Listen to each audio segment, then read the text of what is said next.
And so what was, I mean, I don't know, can you sort of sum up what was happening in the world of theater then? That it sounds like there was like a point of transition, that new plays are... Yeah, something happened in '56.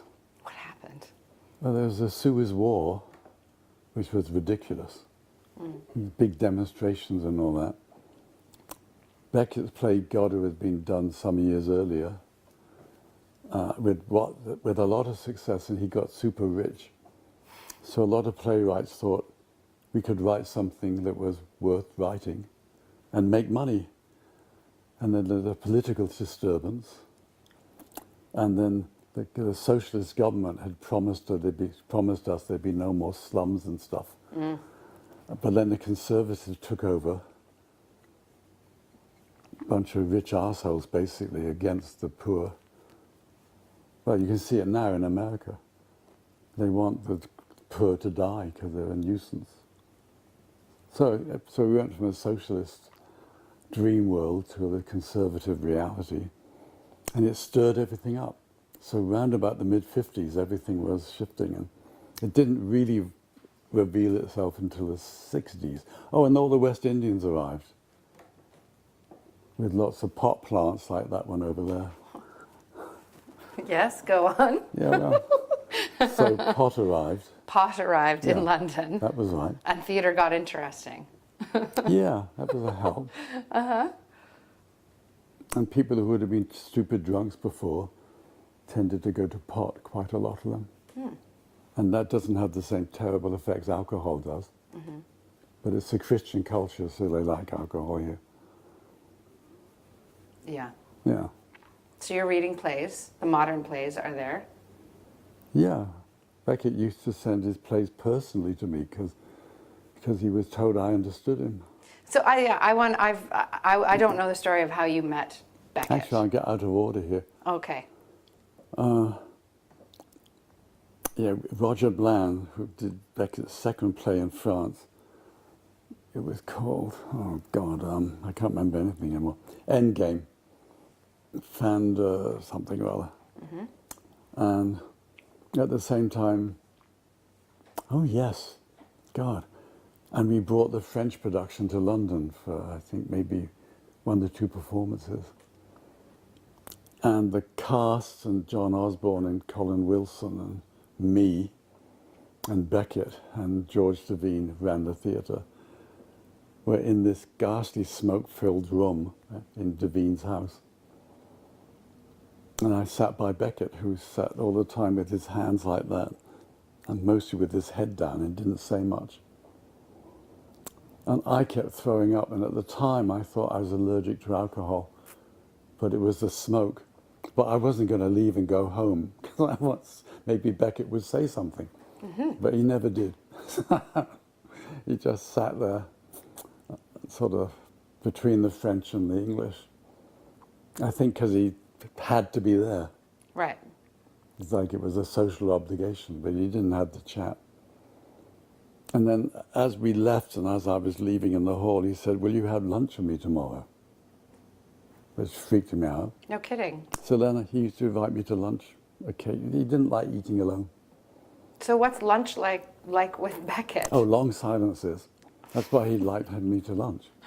I mean... Because you would stay silent? Of course. With him? Yeah. No, I would argue, the first time I argued with him, and it was fairly clear you can't change anything in his world. Nothing. Okay. I mean... What did you argue with him about? Do you remember? Yeah, I told him he was not, well, he was, I didn't like the way he was going.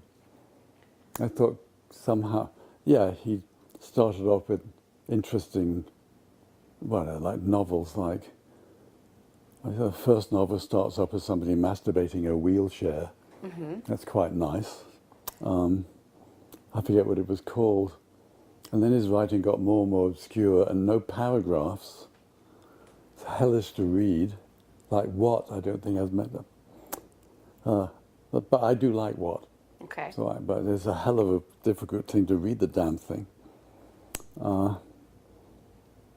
And so you brought that up with him over lunch, that you didn't like the way that his writing was I think going? he was a friend of Giacometti, and Giacometti was into minimalism. Okay. Also, Beckett was determined not to be misunderstood again. he was shocked to find clergymen writing about the religious message in Godot. What was his intention then with Godot? Well, it wasn't to give a Christian message. It was about the failure. The idea of the Saviour was laughable in Godot. But some Christian guy.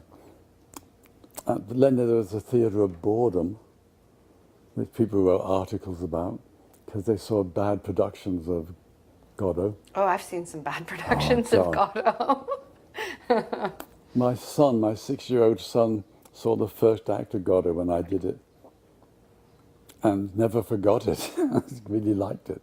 I think twice a little voice said, "When's Godot coming?" But he liked it. What did he like about it?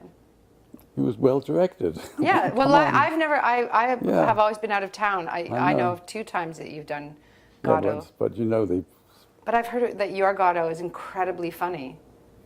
And sad, but funny. And then sad. Yeah. And then I get confused when I see other Godots because I laugh a little bit, Well, but then, not very then much. he was 10 years old and he'd never forgotten it, so I took him to one done by guys in San Quentin. And we couldn't get out. We were jammed into this rows of people. We had 2.5 hours before there was an interval. And the whole thing was going to go on for 4. It was by San Quentin prisoners. Doing Waiting for Godot. They would walk, they would stop, they would look at the audience, they would wait, they would say a miserable line miserably, then they'd walk somewhere else and stop. Oh, it was awful. So poor Ben, when it's the play he always remembered, gets taken to this nightmare torture. I think it got good reviews. Prisoners from San Quentin did it. I guess after they were released. There was a Godot in Norway, Yeah? and after Act 1 it stopped. That was it? It was done by prisoners, Oh. and they all escaped. There was no Act 2.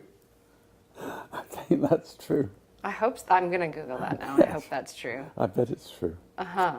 So some Christian person said they found hidden meaning in Godot, and Beckett hated that. Beckett was into a hate journalist thing, because they would ask him fool questions like, "What does Godot mean?" And they would ask him that. Well, they wouldn't invite them to lunch. I mean, I'm not going to ask him those questions. Well, I'm still curious about. So what happened then when you said to Godot, "I don't like the way," or sorry, not Godot. To Beckett. When After that, I didn't argue with him again. It was pointless. There was a time when I had an adaptation of a Greek play on at the. It wasn't the National Theatre. It was Olivier's Old Vic Theatre. It's called. It became. I think it became. Yeah, it became. I don't know. It was some relation to the National Theatre. And Olivier was afraid of Beckett.